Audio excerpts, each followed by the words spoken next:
자, 여러분, 유형자산의 감가상각에 대해서 보도록 하겠습니다. 자, 여러분, 감가상각이라는 단어를 보시면 어떤 느낌이 오시나요? 감가라는 건 가치가 줄었다는 뜻이에요. 쉽게 말하면. 자, 이 감가상각이라는 개념은 자, 우리가 기기장치나 건물이나 이런 유형자산을 취득해서 사용을 하다 보면 가치가 감소하겠죠. 그쵸? 이 가치가 감소하는 것을 감가상각이다라고 얘기를 하는 겁니다. 자, 여러분 예를 들어서 여러분들께서 새로운 노트북을 샀다라고 하게 되면 노트북을 구입했을 때는 이게 성능도 잘 돌아가고 하지만 이걸 사용하다 보면 성능도 저하되고 가치가 점점 줄어들잖아요. 그런 게 감가상각이라고 보시면 되겠어요. 또 예를 들어서 여러분이 새 차를 하나 뽑았어요. 신차를. 그래서 신차를 5천만 원 주고 샀는데 이걸 타고 다니다 보면 어떻게 돼요, 여러분? 엔진도 마모되고 타이어도 부식될 거고 기스도 날 거고 그러면 이 자동차 가격이 떨어지겠죠, 당연히. 이런 게 감가상각이에요. 이해되시죠, 여러분? 그래서 감가상각이라는 것은 이렇게 자산을 사용하거나 또는 시간의 경과로 이 자산의 가치가 감소하는 것을 말합니다. 자, 그러면 이 감가상각이라는 것을 우리가 왜 해야 될까? 우리 회계에서 이게 왜 중요한가? 라는 생각을 한번 해봐야 되는데, 여러분 예를 들어서 공장에서 제품을 만들 때 필요한 기계를 150만 원에 내가 취득을 했어요. 그런데 이 기계를 3년간 사용할 수 있는 기계입니다. 그러면 우리가 감가상각을 왜 해야 되느냐? 우리가 이렇게 한번 가정을 한번 해볼게요. 여러분 이 기계 150만 원에 내가 지금 구입을 했는데 3년간 쓸 수 있는 기계예요. 그런데 이 기계로 물건을 만들어서 팔면은 매년 수익이 100만 원씩 발생이 된다라고 한번 가정해 볼게요. 그리고 이 물건을 만들 때 들어가는 재료나 뭐 공장의 뭐 전기요금이나 이런 비용이 매년 30만 원이 들어간다라고 가정을 한번 해볼게요. 그럼 여러분 만약에 내가 이 기계 150만 원을 3년간 쓸 수 있는 기계를 150만 원짜리를 투자해서 내가 만약에 3년 동안 장사를 만약에 이렇게 했다 그러면 매년 100만 원의 수익을 얻는다고 가정했으니까 3년 전체로 내가 얻을 수 있는 수익은 300만 원이겠네요. 그죠? 또 내가 이 수익을 얻기 위해서 또 들어가는 비용이 30이라고 가정했으니까 매년 들어가는 비용이 30이면 3년 동안 90만 원의 비용이 들어갔겠네요. 그럼 여러분 300에서 90을 빼서 내가 210만 원의 당기 순이익이 났다. 이렇게 생각을 하면 될까요? 그러면 안 되겠죠. 왜냐하면 내가 이 장사를 하기 위해서 3년간 사용할 수 있는 기계를 150만 원을 투자했고 3년간 다 이미 사용을 했잖아요. 그러면 이 150만 원도 3년간 다 없어진 비용인 거죠. 3년 전체를 봤을 때. 그렇죠? 그래서 이 기기 장치도 3년 동안 150만 원을 다 쓴 거니까 이것도 비용으로 생각을 해야지 우리가 3년 전체의 정확한 단기 순이익을 알 수 있을 거예요. 그럼 이 기계 투자한 150만 원까지 고려하게 되면 300만 원에서 90만 원, 150만 원을 비용으로 생각해 보면 240만 원이 들어간 거니까 300에서 240을 빼면 60만 원에 3년 전체에 단기 순이익이 생겼다라고 우리가 생각하는 게 당연히 논리적일 겁니다. 그러니까 3년 동안 이 150만 원의 기계를 다 쓴 거기 때문에 3년 전체를 봤을 때 이 기계는 다 없어진 비용으로 보는 게 맞겠죠. 이해되시죠? 그럼 만약에 우리는 손익계산서 보고를 1년 단위로 하니까 1년 단위로 한번 당기순이익을 측정해 보면 매년 수익을 100만 원씩 얻을 수 있고요. 이 수익을 얻기 위해서 들어가는 비용이 30만 원이라고 가정을 했습니다. 그러면 100만 원에서 비용 30만 원을 빼서 70만 원이 당기순이익이다 이렇게 생각하는 게 맞을까요, 과연? 그렇지 않죠. 그렇지 않죠, 여러분. 자, 150만 원 기계 장치를 내가 구입을 했고 이걸 3년간 쓰는 거니까 예를 들어서 50만 원, 50만 원, 50만 원 매년 이 기계를 사용했을 거 아니에요.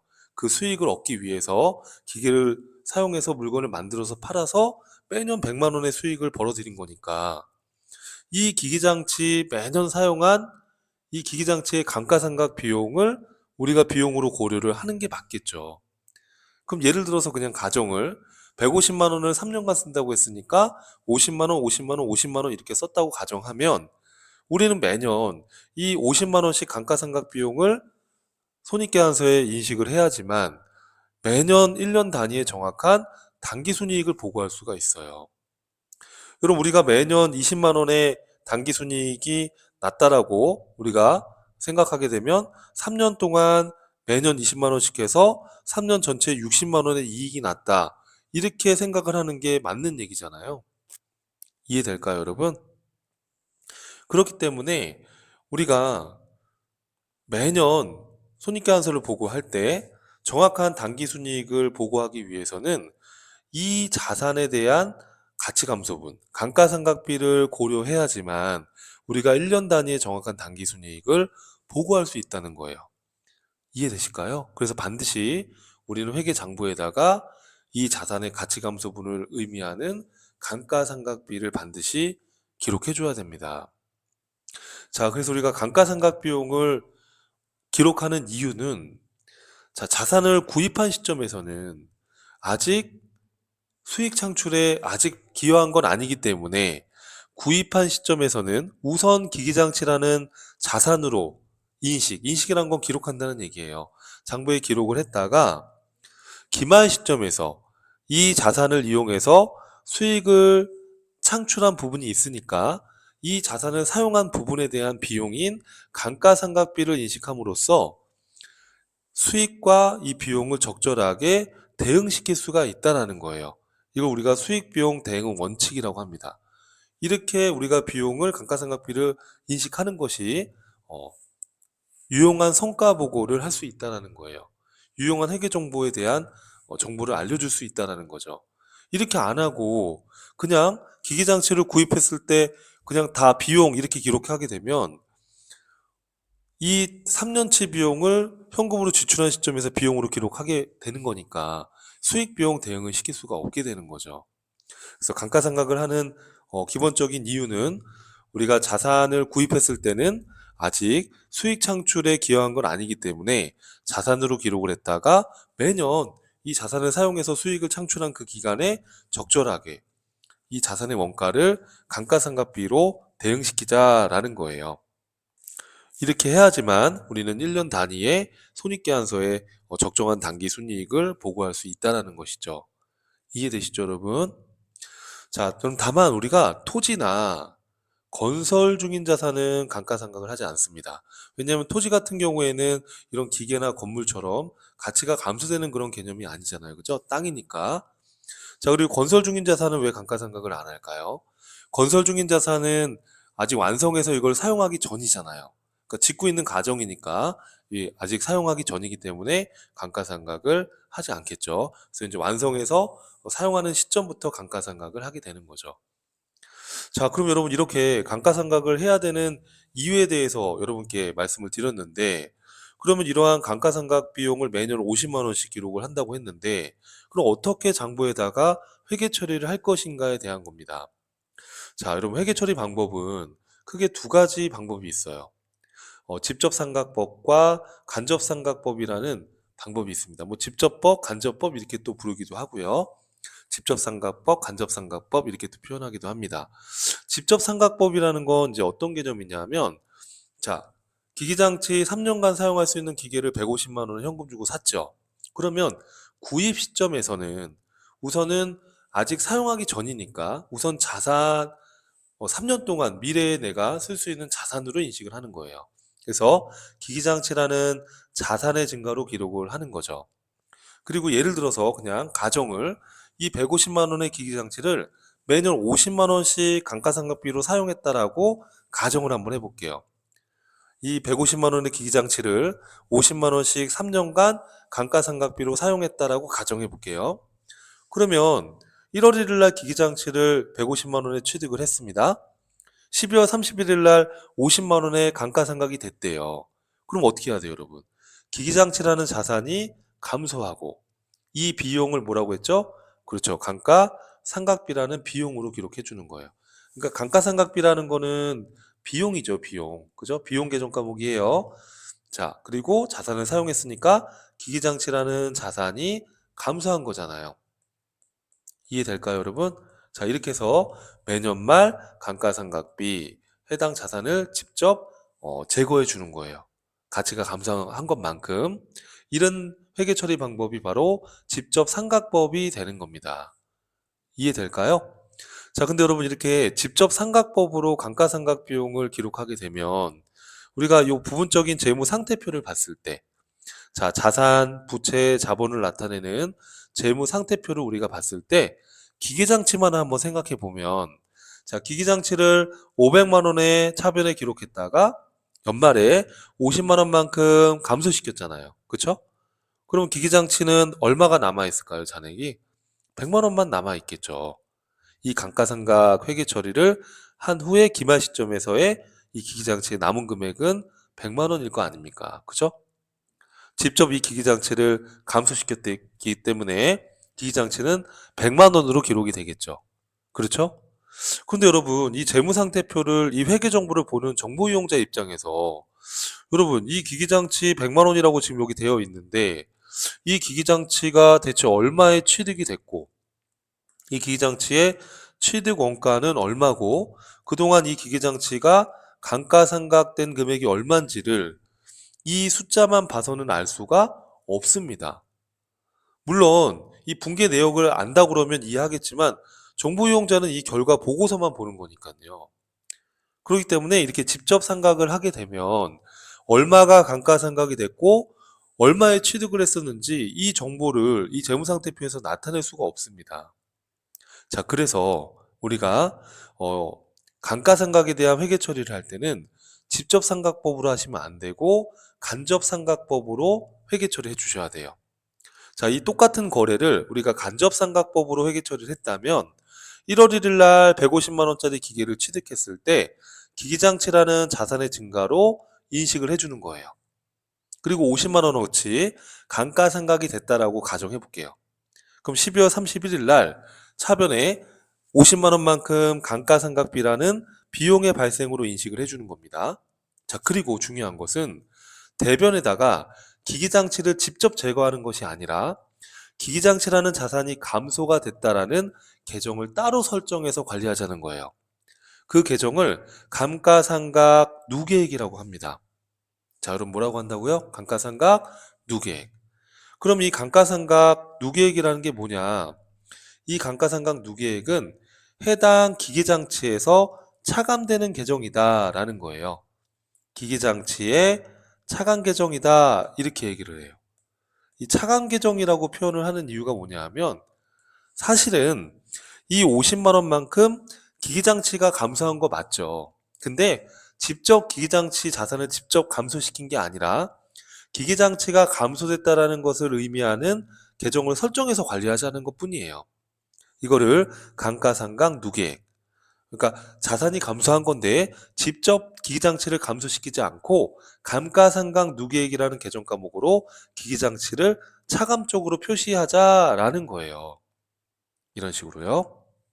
자, 그러면 여러분 감가상각 누계액이라는 계정 과목은 대변에 기록이 됐죠. 그죠? 감가상각 누계액은 이렇게 대변에 기록이 됐는데 우리가 재무상태표에 나타낼 때는 재무상태표 대변에다가 감가상각 누계액이라고 기록을 하게 되면 이게 어떤 자산의 감가상각된 금액인지 알 수 없잖아요.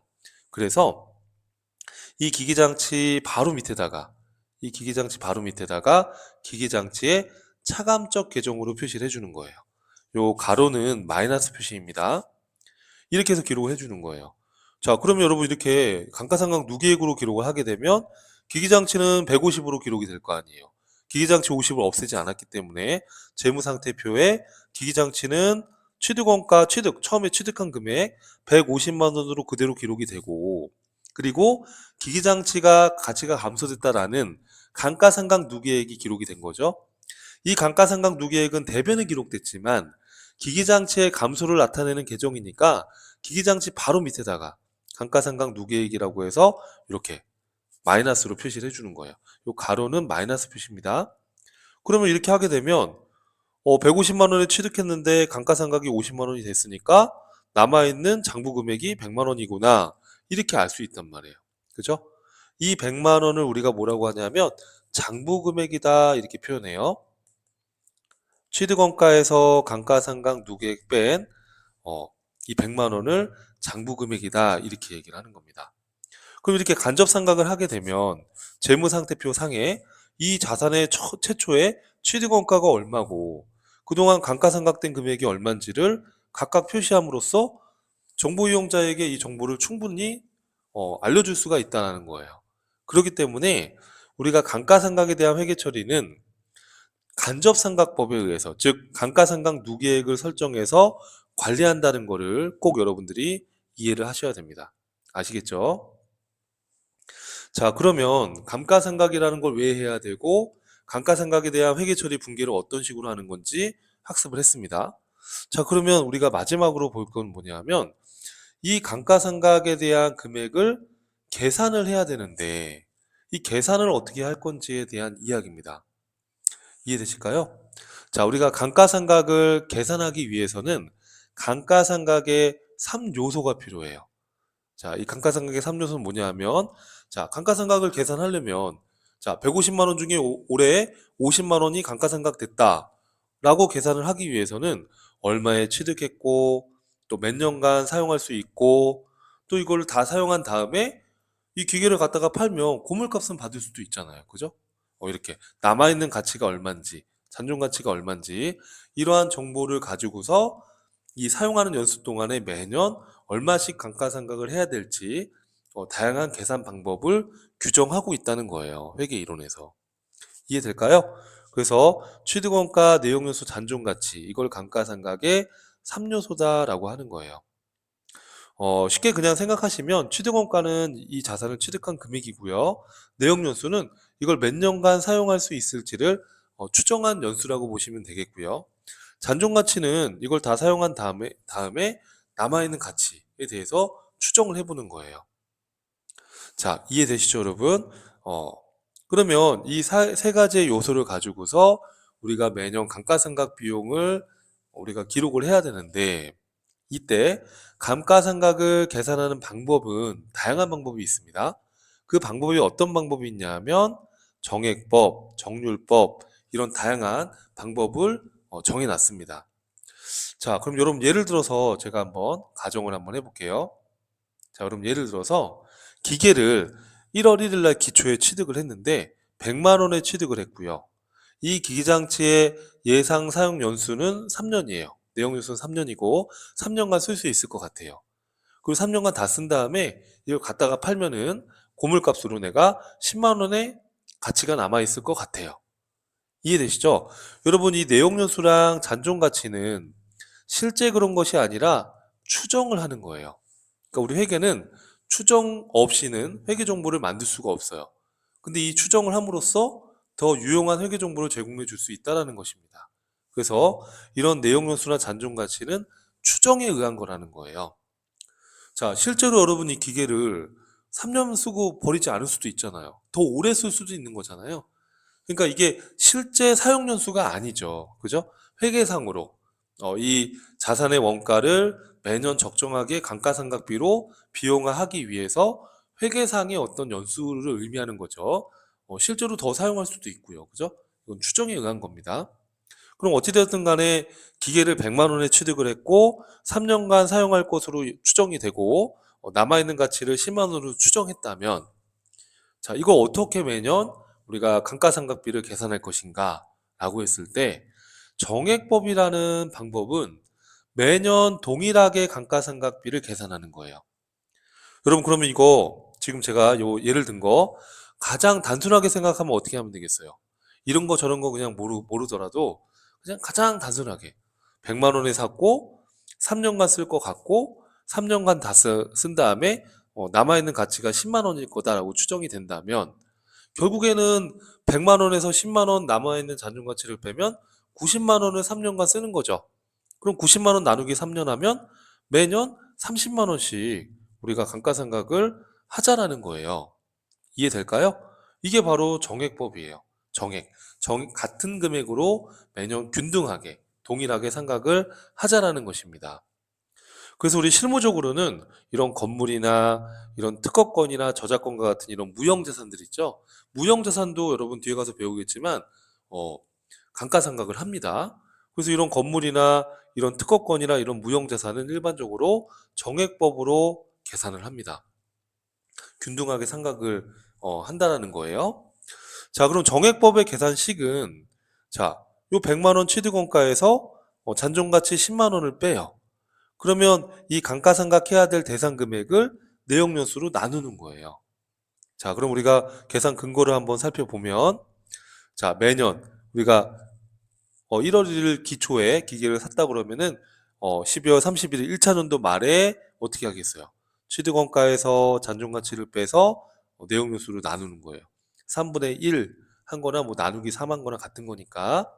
그러면 우리는 감가상각비라는 비용을 손익계산서에다가 기록하는 거예요.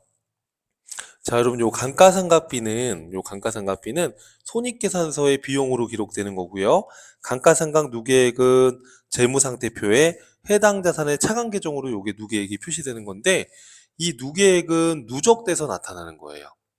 자, 그러면 90만 원 나누기 3 하면 X 1년도 뭐 1년 X 1년도 1월 1일 날 샀다 그러면 X 1년도 12월 31일 연말에 1차 년도 말에 감가상각비 30만 원을 손익계산서의 비용으로 기록해 주는 겁니다. 그리고 감가상각 누계액 30만 원은 재무상태표에다가 해당 기계장치 바로 밑에다가 차감적으로 표시를 해주는 겁니다.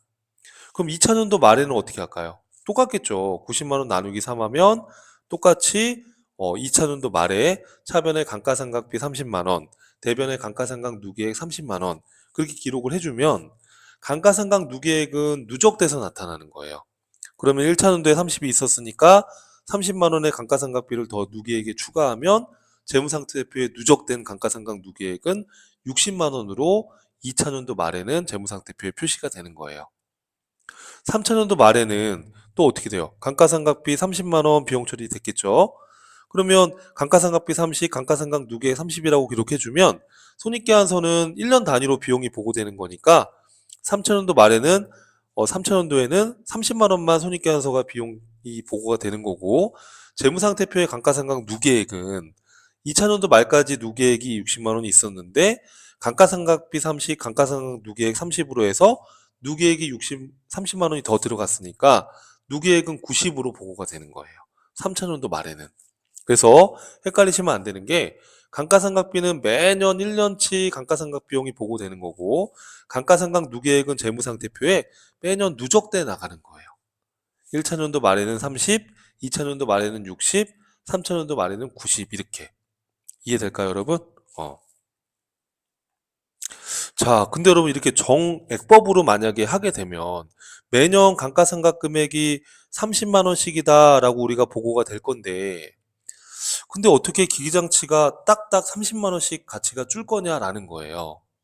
자, 우리가 일반적으로 기기장치 같은 자산을 구입하게 되면 첫 해년도에는 성능이 좋으니까 수익 창출에 많이 기여를 했을 거예요. 그럼 그만큼 감가상각을 많이 시켜야 되는 거 아니냐.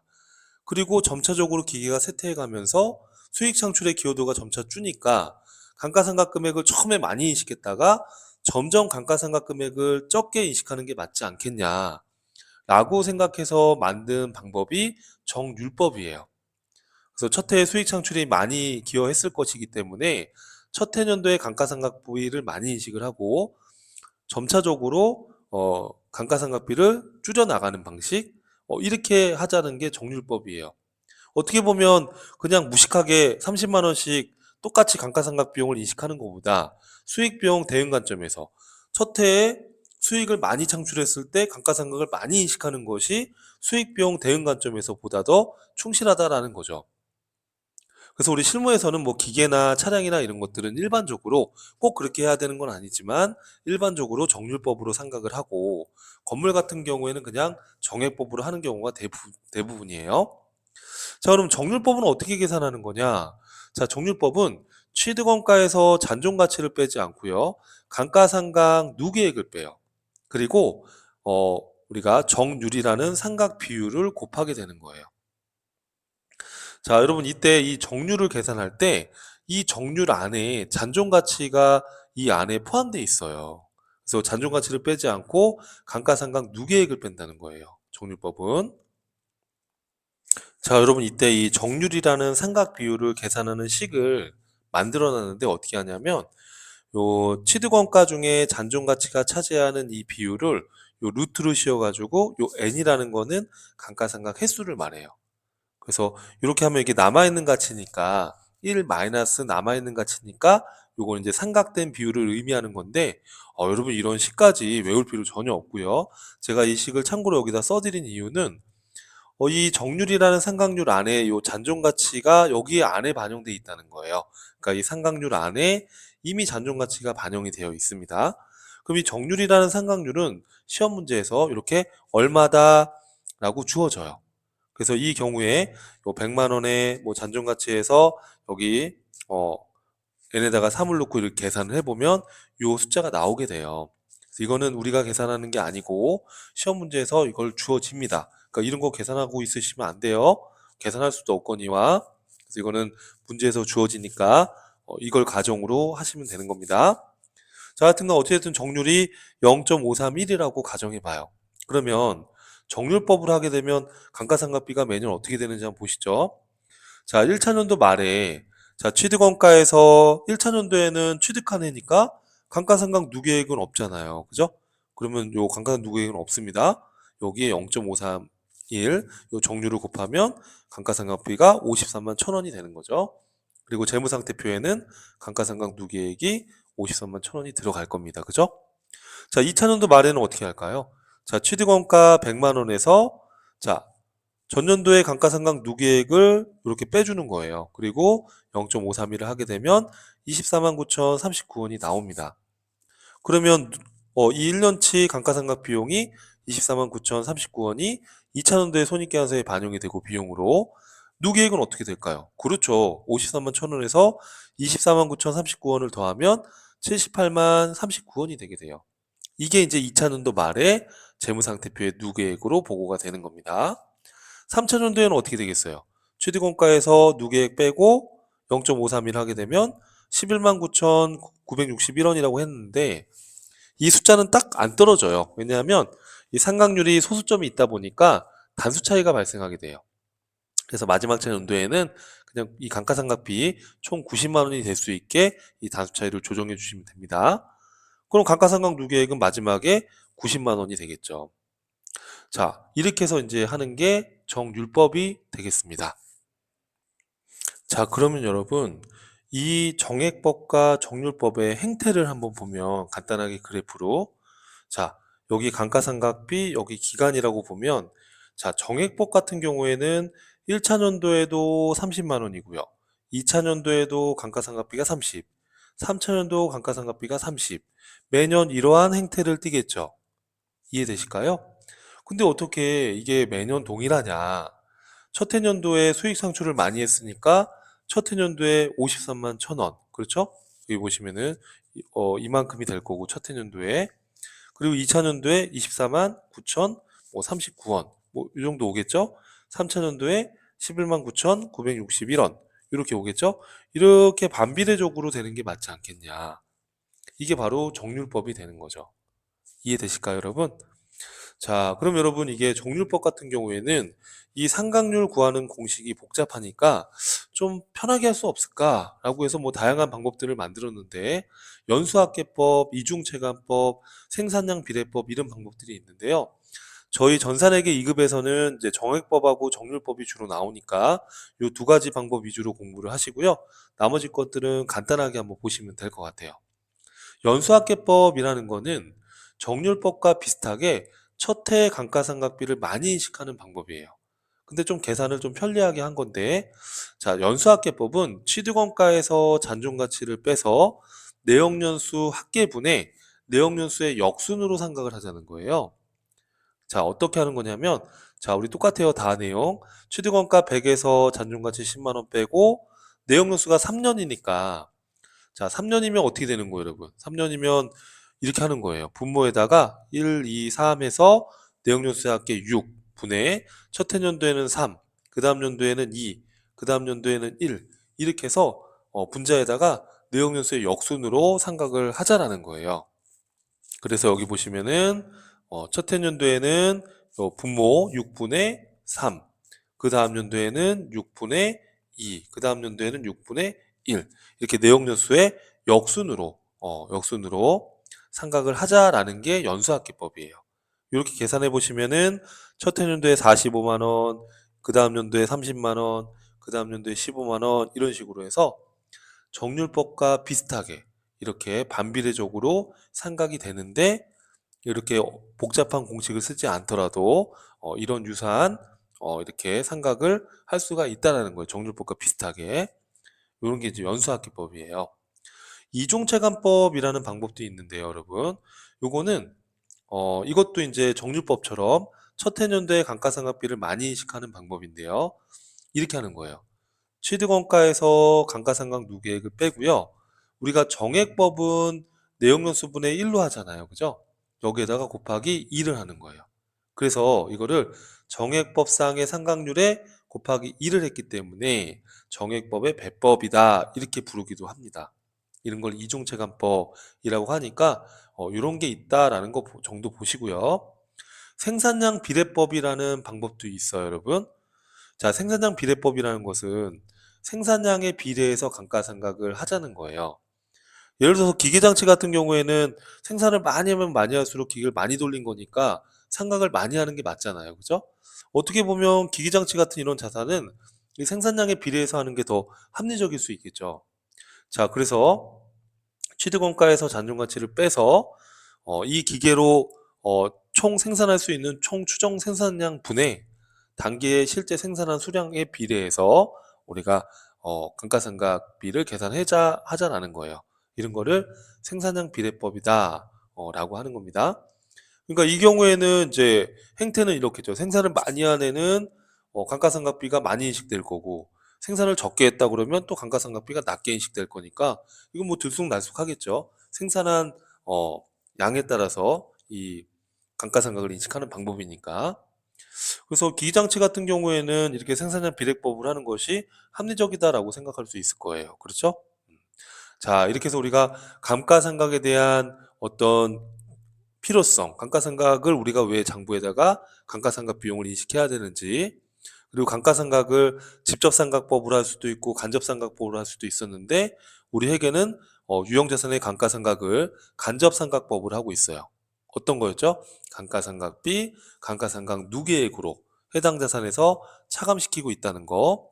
자, 그리고 감가상각 계산을 하기 위해서는 3요소가 필요하다. 취득원가, 내역연수, 잔존가치. 그리고 다양한 계산 방법이 있는데 우리가 시험에 주로 나오는 게 정액법, 정률법. 그래서 정액법은 취득원가에서 잔존가치를 빼서 내역연수로 나눠서 매년 같은 금액을 생각하는 방법이고, 정률법은 취득원가에서 감가상각 누계액을 빼서 정률이라는 상각률을 곱해서 첫 해년도에 감가상각을 많이 인식하고 점차적으로 감가상각비가 적게 인식되게끔 그렇게 하는 게 정률법이었다라는 거죠. 이해되시죠? 자, 그래서 감가상각에 대한 개념을 학습했고요. 다음 강의에 이어서 또 보도록 하겠습니다.